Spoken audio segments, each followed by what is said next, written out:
வணக்கம். நாம் இப்போ InvIT versus read, difference between read and InvIT பற்றி பார்த்துடலாம். அதே மாதிரி அதோட பாசிட்டிவ் அண்ட் நெகட்டிவ் அம்சங்கள் பார்த்துடலாம். கம்பேரிசன், யார் பெஸ்ட் அதையும் பார்த்துடலாம்.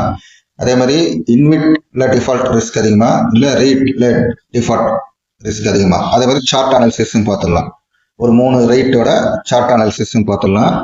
கம்பேரிசன் பார்த்தீங்கன்னா ரேட் வந்து ரியல் எஸ்டேட் இன்வெஸ்ட்மெண்ட் ட்ரஸ்ட்னாங்க, InvIT infrastructure investment trust. Already பழைய வீடியோவில் சொல்லியிருப்பேன். இதெல்லாம் ஒரு ரியல் எஸ்டேட் மியூச்சுவல் ஃபண்ட் மாதிரி உண்மையான அசட்டை மியூச்சுவல் ஃபண்டில் ஷேரை வந்து வாங்கி அதை ஒரு குரூப் பண்ணி அது ஒரு இன்வெஸ்ட்மெண்ட் டைப். இது பார்த்தீங்கன்னா ரியல் அசட்ஸ், உண்மையான சொத்துக்களை வாங்கி அதை நிர்வாகம் பண்ணுறது.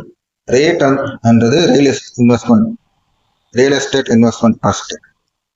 அதாவது பெரிய பெரிய பில்டிங்ஸ், சிட்டியில் இருக்க பில்டிங்ஸ் எல்லாம் ஒன்று சொந்தமாக வாடகைக்கு எடுத்துருவாங்க, இல்லை தே வில் மேக் பர்ச்சேஸ். அதுலேருந்து வர வருமானம் மந்த்லி ரெண்டல் அதை வந்து நமக்கு திருப்பி டிவிடெண்ட் ஆக்சுவலாக டிஸ்ட்ரிபியூஷனாக கொடுத்துருவாங்க. ஸோ ரீட் வந்து பெரும்பாலும் கமர்ஷியல் ப்ராப்பர்ட்டிஸ், ஆஃபீஸ், அதை வந்து தே வில் பை. இன்விட் பார்த்தீங்கன்னா இன்ஃப்ராஸ்ட்ரக்சர் ப்ராஜெக்ட், ரோடு இருக்குது, அந்த ரோடை வந்து கிரியேட் பண்ணிட்டு அதுலேருந்து இல்லை அதை வந்து கவர்மெண்ட் கிட்டேருந்து பை பண்ணிட்டு அதுலேருந்து ஒரு வருமானம், tolls, power transmission line, power grid மாதிரி இருக்கு இல்லைங்களா கம்பெனி, அவங்ககிட்டருந்து ஒரு டிரான்ஸ்மிஷன் லைனை வாங்கிட்டு அதுலேருந்து வாடகை, பவர் டிஸ்ட்ரிபியூட் பண்ணுறதுக்கு வாடகை மாதிரி வாங்குவாங்க. அதே மாதிரி சோலார் பார்க், ரெனியூபிள் எனர்ஜி அதிலெல்லாம் ஈடுபடுறாங்க இன்விட். இதே ரேட் பார்த்தீங்கன்னா அதோட வருமானம் எப்படி வரும்னா, ரேட்டுக்கு நான் சொன்ன மாதிரி ரெண்டல் இன்கம், அதை லீஸுக்கு விட்டுருவாங்க, இல்லை வாடகைக்கு விடுவாங்க. நம்ம வீட்டை வாடகை விடுற மாதிரி தான் கிட்டத்தட்ட. இன்விட் பார்த்தீங்கன்னா டோல் ஃபீஸு, ஹைவேல டோல் ஃபீஸு, யூசர் சார்ஜஸ்ஸு, அதேமாதிரி நான் சொன்ன மாதிரி அந்த டிரான்ஸ்மிஷன் டவர் லைன், அந்த கரண்டெல்லாம் அவங்க டிஸ்ட்ரிபியூட் பண்ணும்போது அதுக்கு ஒரு வருமானம் வரும். டார்கெட் இன்வெஸ்டர் ரேட் பார்த்தீங்கன்னா பெரும்பாலும் ரீட்டைல் இன்வெஸ்டருக்கு ரெகுலராக இன்கம் வரவங்களுக்கு அப்பீல் ஆகும். இது InvIT it will appeal both retail and institution investors, அதுவும் லாங் டேர்ம் இன்வெஸ்டருக்கு. க்ரோத் பொட்டன்ஷியல், வளர்ச்சி எதில் அதிகமாக இருக்கும் பார்த்தீங்கன்னா ரீட் பார்த்தீங்கன்னா ஓரளவுக்கு மிதமான வளர்ச்சி இருக்கும், கேபிட்டலும் கொஞ்சம் இன்க்ரீஸ் ஆகும், அதே மாதிரி இன்கமும் ஸ்டேபிளாக இருக்கும். இது இன்விட் பார்த்தீங்கன்னா ஹையர் க்ரோத் பொட்டன்ஷியல் அதிகமாக இருக்கும், ஆனால் இன்ஃப்ராஸ்ட்ரக்சர் டிமாண்டை பொறுத்து இருக்கும். டிவிடெண்ட் ரிக்யூரன்ட் பார்த்தீங்கன்னா ரீட் 90%, அதுவும் இன்வெர்ட்டு 90% அவங்களுக்கு வர வருமானத்தை நம்மளுக்கு இன்வெஸ்டருக்கு கொடுத்துடணும். ரெகுலேஷன் வந்து ரீட் வந்து கவர்மெண்ட் செபி ரீட் ரெகுலேஷன், இதுவும் அதே மாதிரி தான் ரெண்டுமே. அடுத்தது நம்ம என்ன பார்க்கலாம்னா, யார் டிவால்வ் ஆகிறதுக்கு சான்ஸ் அதிகமாக இருக்குது, அதாவது டிஃபால்ட் ரிஸ்க், ரீட்டா இன்விட்டா. அதில் பார்த்தீங்கன்னா அசட் டைப் பார்த்தீங்கன்னா நான் சொன்ன மாதிரி ரீட்டுக்கு வந்து ரியல் எஸ்டேட், கமர்ஷியல் அந்த மாதிரி, இதுக்கு இன்விட் வந்து இன்ஃப்ராஸ்ட்ரக்சர். ரெவன்யூ வருமானம் பார்த்தீங்கன்னா ரீட்டுக்கு வந்து அந்த அக்ரிமெண்ட், ரெண்டல் அக்ரிமெண்ட்டை பேஸ் பண்ணி வரும், ஸ்டெடி இன்கம். இது இன்ஃபோசிஸ்லாம் பார்த்தீங்கன்னா சென்னையில் ஐடி பார்க்லாம் இது பண்ணும்போது சில சமயம் அவங்க சொந்தமாக வாங்காமல் வாடகைக்கு இது பண்ணுவாங்க, அந்த மாதிரி. ஸோ ஒரு நிலையான வருமானம் இருக்கும். ஆனால் இன்விட் பார்த்தீங்கன்னா ப்ராஜெக்ட் பேஸ் வருமானம் தான் இருக்கும். டோல்கேட், இப்போ டோல்கேட்லாம் பார்த்தீங்கன்னா நான் டோல்கேட்டில் சில டோல்கேட்லாம் பணம் கட்ட மாட்டான்னு சொல்லிட்டு பிரச்சனை வருது. கவர்மெண்ட் மாறினாலும் சில சமயம் டோல்கேட் வரியை ரத்து பண்ணிட்டாங்கன்னா அதெல்லாம் ஒரு பெரிய ரிஸ்க். இப்படி தான் ஐஆர்பி இன்விட் ₹100 இருந்தது, அவங்க ரோடு இதில் இருக்காங்க வாங்கினாங்க, திடீர்னு இந்த மாதிரி ஒரு கண்ட்ரோல், ஏதோ ஒரு இடத்துல ரோட் டோல்கேட் போடக்கூடாதுன்னு சொல்லிட்டு கவர்மெண்ட் சொல்லவே ₹50 கிட்ட ₹60 கிட்ட கீழே வந்தது. அதே மாதிரி டிரான்ஸ்மிஷன் பவர் லைன்லாம் பார்த்தீங்கன்னா சம்மரில் கன்சம்ஷன் அதிகமாக இருக்கும், வின்டரில் கம்மியாகும். ஸோ வருமானம் கம்மியாகிறதுக்கு சான்ஸ் இருக்குது. அதே மாதிரி பொலிட்டிக்கல் இம்பேக்டும் இருக்குது. ரீட்டில் அரசியல் தலையீடு கம்மியாக இருக்கும், ஆனால் இன்விட்டில் இன்ஃப்ராஸ்ட்ரக்சர் ஆனும்போது இப்போ ரீசெண்டாக நீங்கள் கூட பார்த்துருப்பீங்க, ஆந்திராவில் சந்திரபாபு நாயுடு கவர்மெண்ட் வந்த பிறகு சில கம்பெனிஸ் நல்லா மேலே போச்சு, சில கம்பெனிஸ் கீழே இறங்குச்சு. ஸோ பொலிட்டிக்கல் இம்பேக்ட் இன்விட்டில் அதிகமாக இருக்கும். ஸோ இது மூலிமா என்னென்ன நம்மளுக்கு இன்விட்ஸ் வந்து ஹேவிங் கிரேட்டர் டிஃபால்ட் ரிஸ்க், அதாவது திவால் இல்லை நஷ்டம் ஆகிறதுக்கு அதிகமான ரிஸ்க்கு இன்விட்ஸுக்கு அதிகமாக இருக்குது. ஆனால் ரேட்ஸுக்கு பொலிட்டிக்கல் அரசியல் தலையீடு கம்மியாக தான் இருக்கும். Disclaimer, I'm not a SEBI registered share market consultant, இது purely educational purpose video only தான். Welcome to GB investor zone. யார் வந்து அதிகமாக ஹையர் டிவிடெண்ட் ஈல்டு கொடுக்குறாங்கன்னு பார்த்தீங்கன்னா பொதுவாக ரேட்ஸ் பார்த்தீங்கன்னா 5 to 6%, ஒரு ₹3 ₹4 அந்த ரேஞ்சில் அப்பப்போ டிவிடெண்ட் கொடுப்பாங்க. மோஸ்ட்லி 3 months, மினிமம் 3 months ஒரு வாட்டி கொடுப்பாங்க. இது ஒரு ஸ்டேபிளாக இருக்கும். இதே வந்து நீங்கள் இது பார்த்தீங்கன்னா இன்வெர்ட்ஸ் பார்த்தீங்கன்னா இந்த பிஜி இன்வெர்ட் அந்த மாதிரிலாம் இருக்குங்களா, PG invert, India grid invert, அதை பற்றி ஆல்ரெடி நான் வீடியோ போட்டிருக்கேன். என்னோட பிளேலிஸ்ட்டில் போய் பாருங்கள். 8 to 10% இன்வெர்ட்டில் பார்த்தீங்கன்னா உங்களுக்கு இன்கம் வரும். ஸோ ஹை டிவிடெண்ட் டீல் பார்த்தீங்கன்னா இன்வெர்ட்ஸ் பெட்டர். இதே ஒரு கேபிட்டல் ஸ்டெபிலிட்டி, நிலையான ஒரு வருமானம், கொஞ்சம் வளர்ச்சியும் வேணும், ரிட்டர்ன்ஸும் வேணும் ஷேரில் வர மாதிரினா ரீட்டு வந்து பெட்டர். ஸோ சம்மரி பார்த்தீங்கன்னா இது டிஃபரன்ஸ் என்னன்னு பார்த்தீங்கன்னா ரீட்டுக்கும் இன்வெர்ட்டுக்கும் இதுதான். அந்த அசெட் ஆல்ரெடி சொன்னதா, ரெவென்யூ எப்படி வருது, க்ரோத் பொட்டன்ஷியல், லிக்விடிட்டி. ஜென்ரலாக பார்த்தீங்கன்னா ஷேர் மார்க்கெட் மாதிரியே ரீட் வந்து ரியல் எஸ்டேட் ஸ்டாக்ஸ் மாதிரியே அதுக்கும் கொஞ்சம் லிக்விடிட்டி அதிகமாக இருக்கும் மார்க்கெட்டில். அது ஒரு ETF மாதிரி செயல்படும். டிவிடெண்ட் ரெக்யர்மெண்ட் இதெல்லாம் சரி. யார் பெஸ்ட்டுன்னு பார்த்தீங்கன்னா ரீட்டா இல்லை பிஜி இன்வெர்ட்டா? இது பார்த்தீங்கன்னா ரீட்டைல் இன்வெஸ்டருக்கு ரெகுலர் இன்கம், வருமானம் நிலையாக இருக்கணும், ஓரளவுக்கு க்ரோத் வளர்ச்சியும் இருக்கணும்னா ரீட் வந்து அவங்களுக்கு பெட்டர்.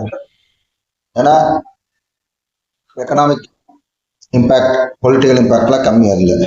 இதே சமயம் நிறைய ஹீல் டிவிடெண்ட் அதிகமாக வேணும், அதே சமயம் வாலட்டிலிட்டியும் அக்செப்ட் பண்ணிக்கிறவங்க இன்வெஸ்ட்ஸுக்கு போகலாம்.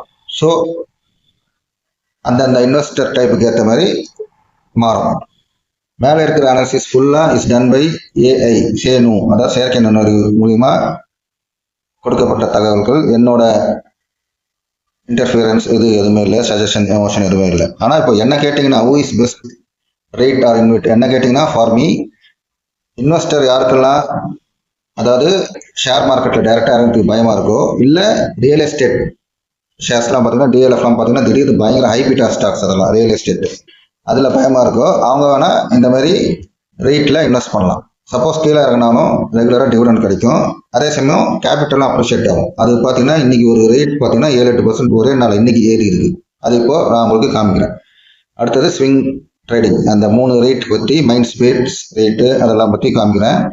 ஆல்ரெடி பிஜி இன்வெர்ட், இன்டிகிரேட் எது பெஸ்ட்டுன்றதை போட்டிருக்கிறேன். என்னோட அனாலிசிஸ் மற்றும் லெவல்ஸ் டெக்னிக்கல் அனாலிசிஸ் பிடிச்சிருந்தா தயவுசெய்து ஷேர் பண்ணுங்கள், சப்ஸ்கிரைப் பண்ணுங்கள், லைக் பண்ணுங்கள். இப்போ பண்ணலன்னா கூட கண்டிப்பாக நெக்ஸ்ட் வாட்டி நீங்கள் கண்டிப்பாக வந்து பார்ப்பீங்கன்னு நம்பிக்கை இருக்குது. அப்போது மறக்காமல் சப்ஸ்கிரைப் அண்ட் லைக் பண்ணுங்கள், உங்கள் நல்லதுக்கு தான் சொல்கிறேன்.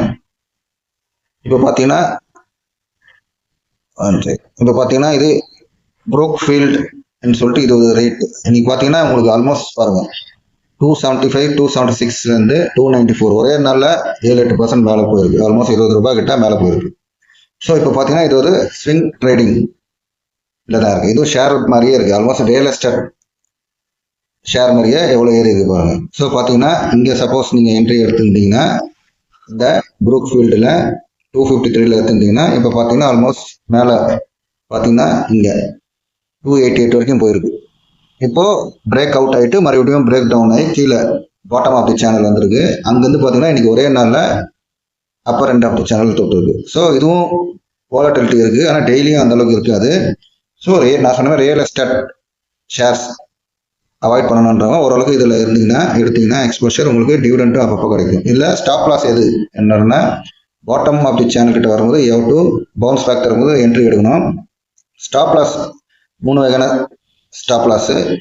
ஒன்று சேனல் பாட்டம் கீழே க்ளோஸ் ஆச்சுன்னா யூ ஹேவ் டு எக்ஸிட். இன்னொன்று முந்தின வாரம் வீக் கேண்டில், நீங்கள் உங்கள் சார்ட்டில் பார்த்தீங்கன்னா முந்தின வாரம் கேண்டில், அதுக்கு இன்னைக்கிலேருந்து முந்தின வாரம் கேண்டிலோட லோ, அதை ஒரு ஸ்டாப் லாஸாக வைக்கலாம். இல்லைனா SL3 பார்த்தீங்கன்னா என்னோட சப்ளை அண்ட் டிமாண்ட் கான்செப்ட் பிரகாரம் இது கீழே வந்தால் யூ கேன் எக்ஸிட். அடுத்தது எம்பசி ரேட் பார்க்கலாம். இது பார்த்தீங்கன்னா உங்களுக்கு இதுவும் ரியல் எஸ்டேட் ஸ்டாக் மாதிரியே பார்த்தீங்கன்னா நல்ல ஒரு இதுதான். பார்த்தீங்கன்னா இப்போ நீங்கள் இங்கே என்ட்ரி எடுத்திருந்தீங்கன்னா அதாவது 310 எடுத்திருந்தீங்கன்னா பார்த்தீங்கன்னா upper end of the channel 400 rupees, almost 90 rupees மேலே போயிருக்கு. அங்கேருந்து upper end of the channel தொட்டுட்டு கீழே இறங்கி 340 லெவலில் இருக்குது. இப்போ 340 அப்படியே almost middle of the channel போய் 392, 393 போயிருக்கு பாருங்க. உங்களுக்கு ஆல்மோஸ்ட் 340, 410 வரைக்கும் போயிருக்கு.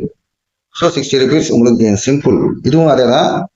இங்கே மறுபடியும் இது பிரேக் டவுன் ஆகிருக்கு பிலோ தி சேனல். ஸோ நீங்கள் 2 days பேக் வாங்கினீங்கன்னா யூ ஹேவ் டு எக்ஸிட். இல்லை என்னோட சப்ளை அண்ட் டிமாண்ட் கான்செப்ட் பிரகாரம் S3 இதுக்கு கீழே வந்தால் யூ கேன் எக்ஸிட்.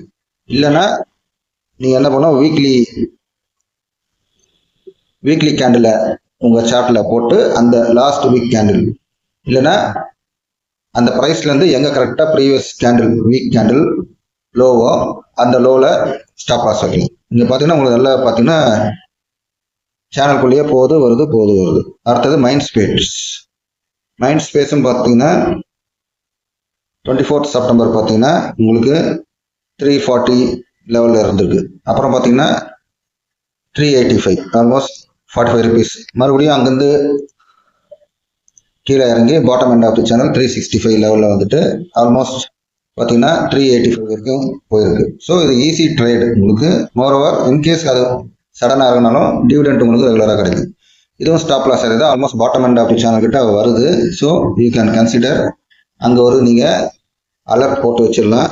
ஆல்மோஸ்ட் இங்கே வந்தால் நியர் டு 370 to 375 வந்தால் ஒரு அலர்ட் மாதிரி போட்டு வச்சிடலாம். ஸோ தட் நீங்கள் ஞாபகமாக யூ கேன் என்டர். ஸ்டாப் லாஸும் நான் சொன்ன மாதிரி தான், சேனல் பாட்டம் கீழே க்ளோஸ் ஆகக்கூடாது, அங்கே ஒரு ஸ்டாப் லாஸ் வைக்கலாம். இல்லைன்னா ப்ரீவியஸ் வீக் லோ அது ஒரு ஸ்டாப் லாஸாக வைக்கலாம். சப்ளை அண்ட் டிமாண்ட் கான்செப்ட் இது S3 இதையும் ஒரு ஸ்டாப் லாஸாக வைக்கலாம். ஒன்ஸ் இப்போ உங்களுக்கு புரிஞ்சிருக்கும் இது ரியல் எஸ்டேட் ஷேர்ஸ் DLF ஷோபாம் அதோட இது பெஸ்ட் ட்ரேட் பண்ணுறதுக்கு உங்களுக்கு. இது ஒரு சேனல் ட்ரேடிங், இதுதான் ஸ்விங் ட்ரேடிங் சேனல். என்னோட வீடியோ பிடிச்சிருந்தா தயவு செய்து சப்ஸ்கிரைப் பண்ணுங்கள், லைக் பண்ணுங்கள்.